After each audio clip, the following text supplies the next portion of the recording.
ఒక వ్యక్తి అభిషేకించబడ్డాడంటే ఆ వ్యక్తిలో ఉన్న భయము అది 1000 మైళ్ళ దూరం పారిపోతుంది. హల్లెలూయా.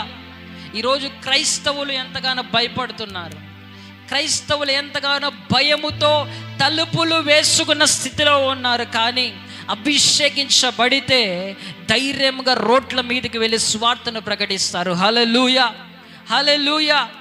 ఒక వ్యక్తి అభిషేకించబడిన తర్వాత ఆ వ్యక్తి నడుస్తూ ఉంటే అక్కడ నడుస్తున్నది ఆ వ్యక్తి కాదు, ఆ వ్యక్తిలో ఉన్న సూపర్ న్యాచురల్ ఫోర్స్. హల్లెలూయా. అదే పరిశుద్ధాత్మ దేవుడు. హల్లెలూయా.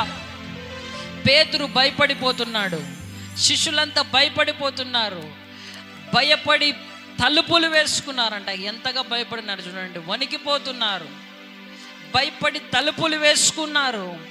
కానీ అభిషేకం పొందుకున్న తర్వాత అపోస్తల కార్యం 2వ అధ్యాయము 1 నుంచి 4 వచనములో అభిషేకం పొందుకున్న తర్వాత అదే భయపడిన శిష్యులు రోడ్ల మీదకి వచ్చి ధైర్యంగా సువార్తను ప్రకటిస్తున్నారు. హల్లెలూయా.